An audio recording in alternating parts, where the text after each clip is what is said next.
Guys, this is Kenneth Cobonpuel. Yeah, we go. Oh my God! I think the challenge of a designer is to find beauty in the ordinary. Try to use materials as a structure, not like a skin as a structure. Nakagawa na ako ng isa pang damit na nag-panel-panels na ako, pero parang hindi pa ako satisfied doon. So, gumawa ulit ako ng panibago. Kagabi, meron na akong plan dun sa damit ko. Tapos nagpalit ako kasi parang hindi ko nagustuhan yung una kong gawa. Para bang tingin ko parang basura. Tapos, last minute kagabi, gumawa ako ulit ng bago. You have a very small dress. So this is number 3. Number 5 na siya. Number 5 na. My dress isn't like the others. It's a different idea, something that hasn't been seen before. So I'm really hoping magustuhan naman nila ipe-present ko because it's something new.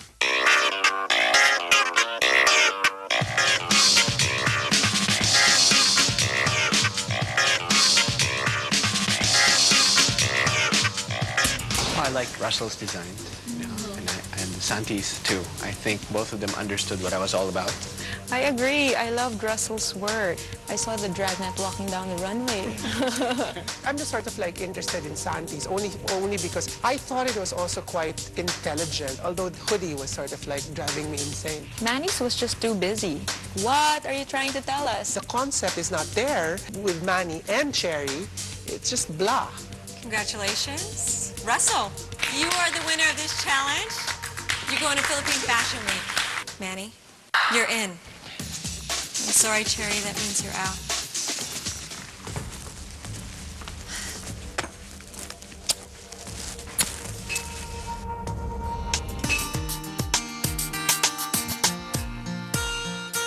Tough as it may have been, eliminations were necessary steps towards selecting the finalists. I failed my sister. I promised her I'm gonna make it good, but I know God has plans, has better ways for me. Nay, hindi tayo nanalo. Ganyan talaga. So, pero hindi ako suko. Marami pa silang aabangan sa akin. From the original 13 designers that started out in this competition, 10 were eliminated. We'll hear more from our final 3 and find out about their plans and designs when Project Runway Philippines returns from the break. It has come down to this. From 13 hopefuls, only 3 were selected to bring their talents front row and center to present their collections during Philippine Fashion Week. Each finalist a study in contrast from the other 2. Ang bigat! Hindi ko sila in-expect na ganito sila kabigat. Santi Obsena, the smooth talker. Medyo malayo yung talon ko ng art fields kasi I started out as a folk dance major at Philippine High School for the Arts. Lahat gagawin mo ng...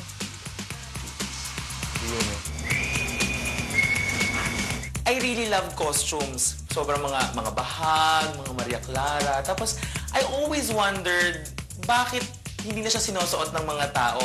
Sabi ko, why not revolutionize Filipino costumes and make them, very urban? Kaya ako naisip na, bakit hindi ko na lang kaya ito i-pursue sa college? So, doon ko na pag-decidean na I wanted to do fashion. Nakikita mo to? Ito pa lang ang nagagawa ko.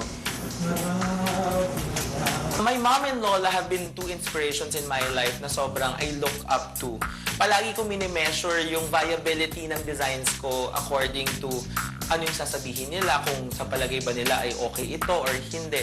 It turns out, most of the time na okay siya sa mga tao at okay siya sa world. Maling season pala yung pinasukan ko. Season 3 ako eh. Russell Villafuerte, the fashion rebel. Ever since I was just a little kid, I really like to dress up. I mean, in antique, parang I'm like an outcast or something. Parang ako na yung kakaiba ever since. Bata pa lang ako, preschool pa lang ako, nag-drawing na ako. So it sprung from there. Nagagawa pa ako ng cap. Baseball cap made of this one though. Alam ko, ito ba to? It's kind of innate because wala akong background sa dressmaking, pattern making. Basically, wala. It's all about instinct. Sa loob lang ako natuto. Dito lang ako sa loob natuto magtahe. Alright, anong problema niya? It's too low. It's actually too low. Nakagawa na ako ng bustier. I make clothes because I love it. I love fashion just because I love fashion. Ganun lang. It's just art. Gusto ko lang ma-express yung sarili ko. Ako handa na akong tingnan niyo lahat. And Manny Marquez, the magician. Dito sa Project Runway, parang ako lang yung tinatawag nilang Nyora, kung si Santi pa tawag sa akin Nyora dahil all style yung gawa ko. Mga classic, something. Hindi ako gumagamit ng timbo. I like how you did this thing on the neck. Halika na, Kuya Manny. Halika na, let's go. At pagdating sa construction, sa linis, siguro lamang naman ako sa kanila. Pero styling, wala, hindi. Admit ako na hindi ako magaling doon. Hindi ko ito magawa. Lalakad siyang nakahubo. Gusto niya blue and white, kaya ginawa ko ng lining yung blue and white. Pero the outers ganyan. Hindi ka magiging magaling na designer kung hindi ka marunong magtahi, kung hindi ka marunong mag-pattern ng gawa mo. Kasi kapag ganun lang, drawing ka lang, illustrator lang tawag sa'yo. Kung ako lang tanungin mo sa gawa ko, syempre, confident ako na maganda yon. Pero syempre, mayroong ibang tao na hindi gusto yung gawa ko, kaya hinihingi ko yung opinion. The road to the runway for these 3 designers has been an adventure to say the least. Soon, we'll find out how it all ends. In the upcoming 2-part season finale, an internationally renowned Filipino fashion icon and an industry insider from one of the fashion capitals of the world will be joining Rajo, Apples, and myself in selecting this season's winner. Who will it be?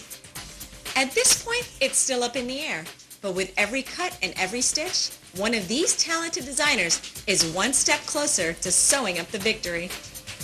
Tune in again to Project Runway Philippines and find out. Hello, everyone!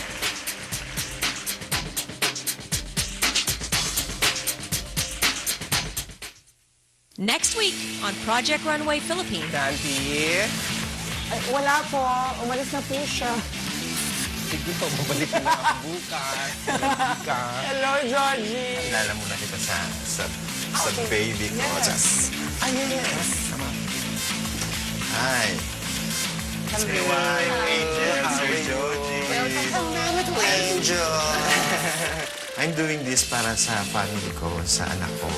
At gusto ko na maging proud sila sa akin. How far have you gone in making the collection? Basically, I have the greenest, most inspired, and the most colorful collection Project Runway has ever seen. Project Runway is the greatest challenge I will ever face in this lifetime because not everybody is given the chance